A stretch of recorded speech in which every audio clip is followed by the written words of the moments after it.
Hey folks, how's it going? Good morning and welcome to May. We're officially into it. Um, Maybe I'm the first teacher to formally welcome you into May. It's great to have you. Um, and I'm really excited that we're hanging out today for the first time since we got back from the break. I got a really good feeling about a lot of the work that I'm seeing coming from people. So that's really good, and I'm continuing to hold out high hopes. All right, so what we got here is we need to solve a quadratic equation.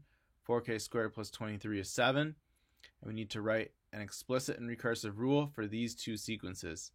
60, 300, 1500, 7500, 37,500, and 78, negative 156, 312, negative 624, and 1248. So please pause the video, answer the questions, all right, and then when you're ready, unpause, and you can find out what I got.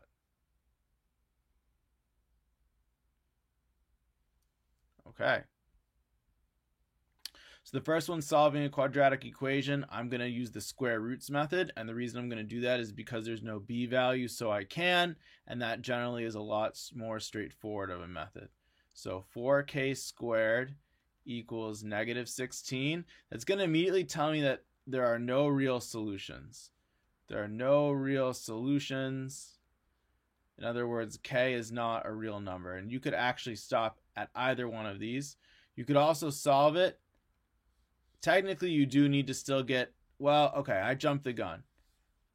So rewind. Technically, you still need to get k alone, and now you can say no real solutions. K is not an R.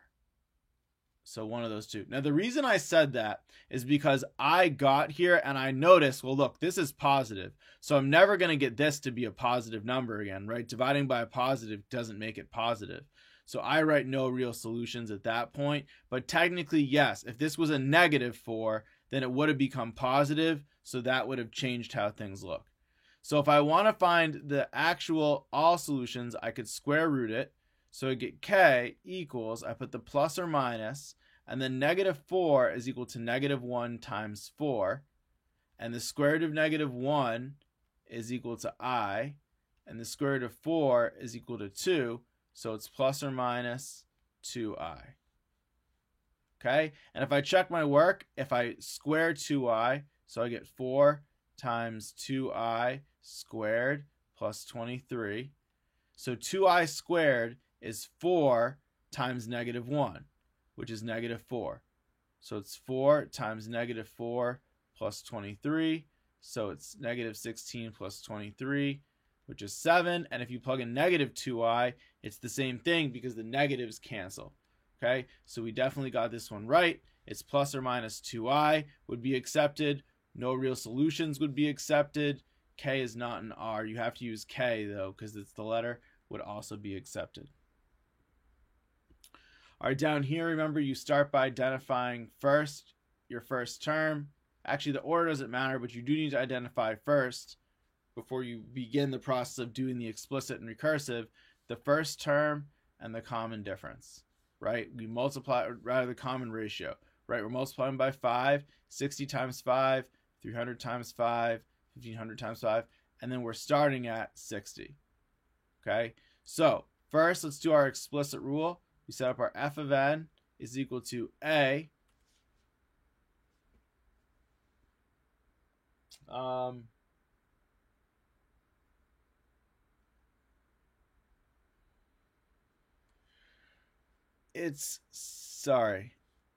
let's see, a times r to the n. Okay, so in this case, it's a times 5 to the n. Okay, because 5 is the ratio. It's the thing you're multiplying by. Now, if we plug in the first term, we have to get 60. So in other words, if n is 1, y, or what comes out, has to be 60. And 5 to the first is 5. That's why we choose the 1, because it keeps it the same. To get a alone, you have to divide by 5, right? Because dividing by 5 cancels that out, gets the a alone. So 12 equals a. So our final rule is f of n equals 12 times 5 to the n. Okay, method 2, recursive.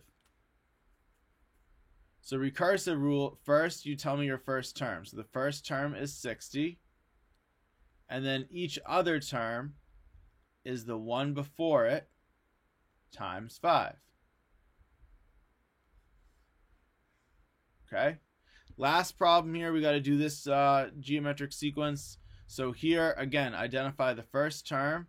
You're starting at 78, and the common ratio is -2. Here's how I know. 8, 16.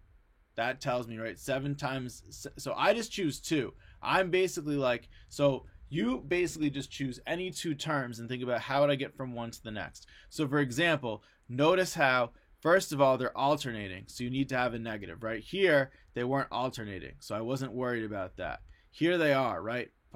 Positive, negative, positive, negative, positive. So that means the ratio needs to be a negative number to make that sign flip actually happen, right? Only a negative ratio will make the signs alternate. Now, on top of that, the other thing I need to think about is this. I need to think about the fact that I just need to think about what do I need to multiply 1 to get to the next. So I think about, look, 3 times 2 is 6, 12 times 2 is 24. Oh, look, this times 2 is that, or times -2. So it doesn't matter which 2. So maybe, it's like 6 times 2, 24 times 2. So you choose whatever 2 terms you want, but just choose a term and the one right after or before it, and that's how you figure out the common ratio. So I can now see that 2 times this, 2 times this, 2 times this, 2 times this, and technically -2, so the signs will flip. But don't worry about this when you're doing the ratio. Don't really worry about the signs. If you're only trying to worry about like the number, you can forget the signs for a second, focus on the number, and then figure out what to do about the signs later. The signs is just a matter of doing some tweaking. Finding the number itself, especially when it's a fraction, is usually the harder part of it. Okay, so now for our explicit rule, we know it's f of n equals a times -2 to the n. So when we plug in 1, we need to get 78, because 78 is the first term. Now, 2 to the 1 is 2. So we get a alone, dividing by 2, and we get 39 is equal to a. So our rule is f of n equals 39 times -2 to the n. Okay, recursive rule, f of 1 is equal to 78. F of n equals f of n minus 1 times -2.